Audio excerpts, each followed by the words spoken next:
呢個小區嘅大門口符唔符合你對豪宅嗰個定義呢？桑斯體門口啊，而且係抬高式嘅一個園林。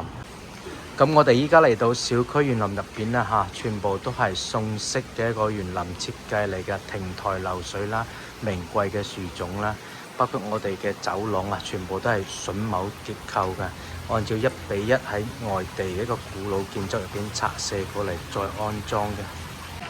咁我哋依家嚟到小區一個中軸位置啊，泳池呢邊賣緊嘅話就係呢個3號樓151方嘅2梯2戶嘅戶型。咁呢戶嘅咧景觀咧亦都係非常之開闊㗎，小區中間嗰個位置。咁我哋電梯口出嚟呢個位置咧，就係每家每戶都有嘅一個專屬空間啦。呢度咧你係可以做一個鞋櫃又得，好似佢咁做一個櫃放一盆花喺度做一個美觀嘅亦都得。咁過嚟呢邊咧就每戶都有嘅標配啦，子母門嘅一個大門口。咁直接入嚟咧就可以睇到我哋嘅客廳位置啦。客廳嘅開間咧係接近6米嘅嚇。咁我哋主陽台嘅位置咧係做咗個封窗嘅膠標嘅。實際咧呢度係有一排推拉櫃嘅嚇，交付標準嘅話係有唔一樣嘅。咁佢做咗一個非常之靚嘅一個假山流水啦，包括我哋陽台嘅另一邊做咗個茶室嘅。咁樣呢個樣板房咧係非常之溫馨嘅，亦都係可以作為一個到時我哋交樓之後個參考標準啦。咁呢個位置睇翻我哋嘅一個園林位置景觀嘅，做咗綠植咧，成個客廳咧生機咧就更加多啦。咁亦都可以睇到南北對流嗰個格局啦嚇，可以做到一個通風效果係非常之好嘅。咁呢度入門口位置啦，過嚟客廳前邊係餐廳咧，我哋先從廳呢邊睇起啦嚇。咁餐廳咧亦都係非常之闊嘅，坐一個8人位嘅食飯台啦，包括呢度做一個餐邊櫃啦。咁而且呢個廚房咧係做咗中西廚結合嘅。咁呢邊就係我哋嘅中廚位置啦，呢邊可以做一個吧台做嘅西廚嘅。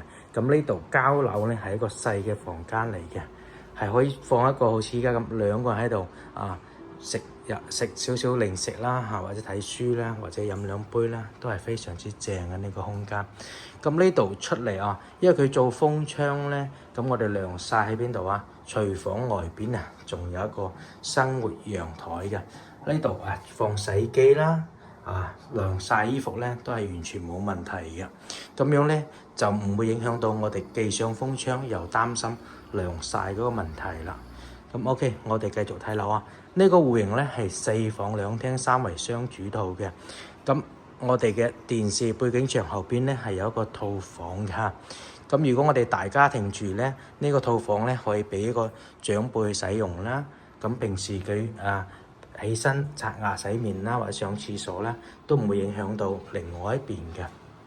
咁呢個房間咧，雖然個唔係好大平時我哋放1米半嘅床啦，呢度做一排衣櫃，再放個床頭櫃咧，亦都夠嘅。主要嘅呢度亦都係有個套房嘅，咁樣用起身嚟咧，如果家庭多人用起身嚟咧，就唔會一啲啲局促啦嚇。咁 OK，另外一邊咧就係個3間房間嘅設計佈局啦。咁我哋跟住鏡頭咧繼續睇樓。首先睇翻我哋左手邊咧，即係啱啱茶室嗰一邊嚇。呢度係做咗個開放式嘅房間嘅，做一個書房去設計啦。咁呢度就我哋啱先鏡頭睇到嘅聯通主人房嘅一個茶室啦。平時喺度睇書跟住咧細路仔喺呢度做功課都係非常之正嘅。呢個房係咁設計嘅話，亦都可以參考咁樣去一個用途。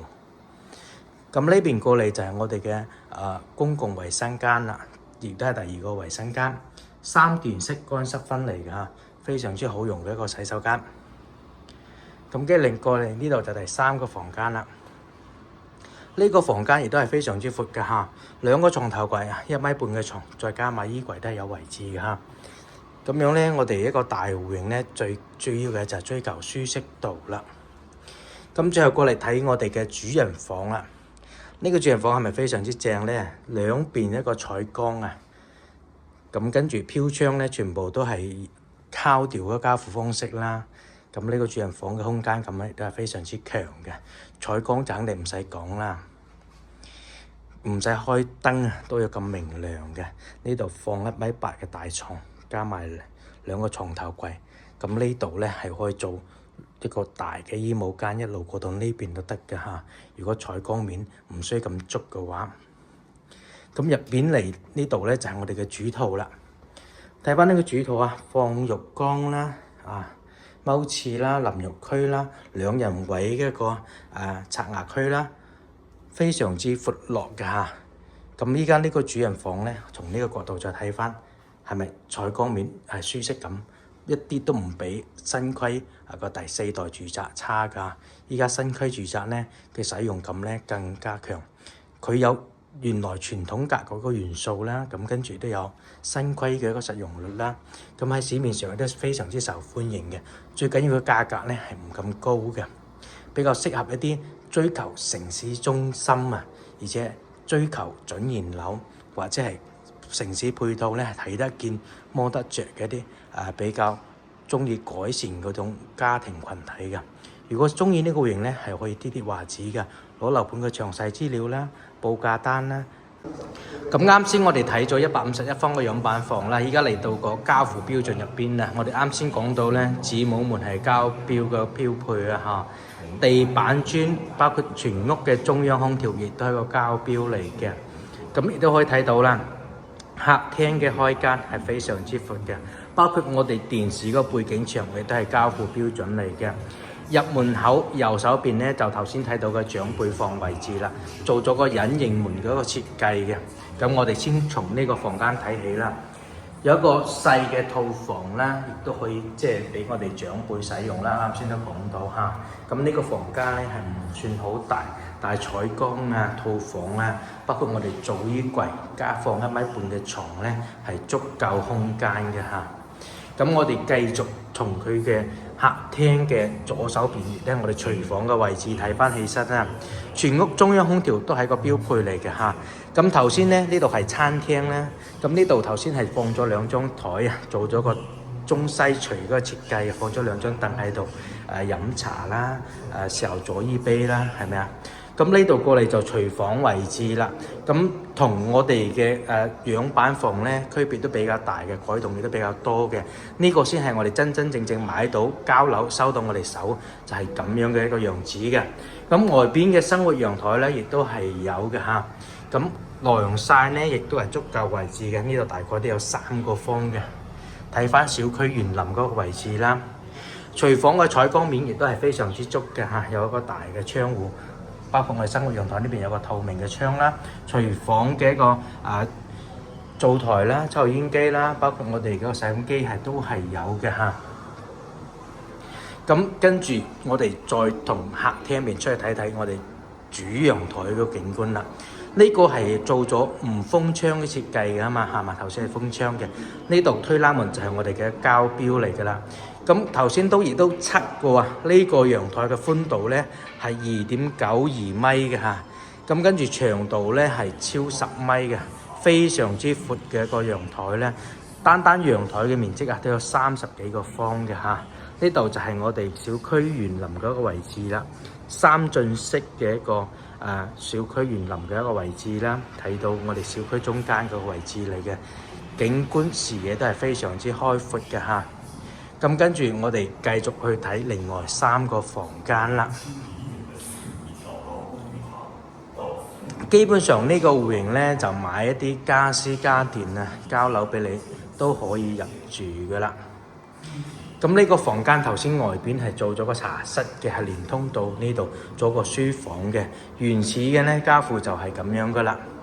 咁睇翻我哋嘅衛生間家父啦嚇。呢個衛生間亦都係3段式乾濕分離嘅嚇，亦都係好寬敞嘅。咁呢度第3個房間啦，房間嘅中央空調亦都係有嘅嚇。俾個鏡頭大家睇一睇，中央空調都有嘅。包括我哋門筒啊，睇到嘛？基本上接近到咗個房頂嘅，咁樣咧就呢個門口咧就更加舒適啦，就冇會顯得壓抑啦。主人房位置2扇大窗咧亦都係有嘅。咁原先睇到虛線位置啦，就係贈送嘅面積啦。所以點解新規住宅亦都可以做到使用率超100%甚至120%嘅一個使用率？佢好多飄窗咧，包括陽台啦、入戶廳咧，同我哋第四代係一樣，係有一個超高嘅一個贈送嘅。咁呢度過嚟就係我哋嘅主套間啦。主套間要注意嘅就係咧，我哋頭先個浴缸咧唔係膠標嚟嘅嚇。咁我哋嘅馬桶啦、淋浴區啦、兩人位嘅一個洗漱台咧，亦都係個膠標嚟嘅。咁依家所見就係我哋所得啦，151方總價30萬左右。如果係你，會唔會買城區核心一個精裝修嘅新規住宅，定係對比我哋第四代呢？歡迎評論區留言啊！如果想要更多戶型或者更多項目嘅資料呢，亦都可以係啲啲話子嘅。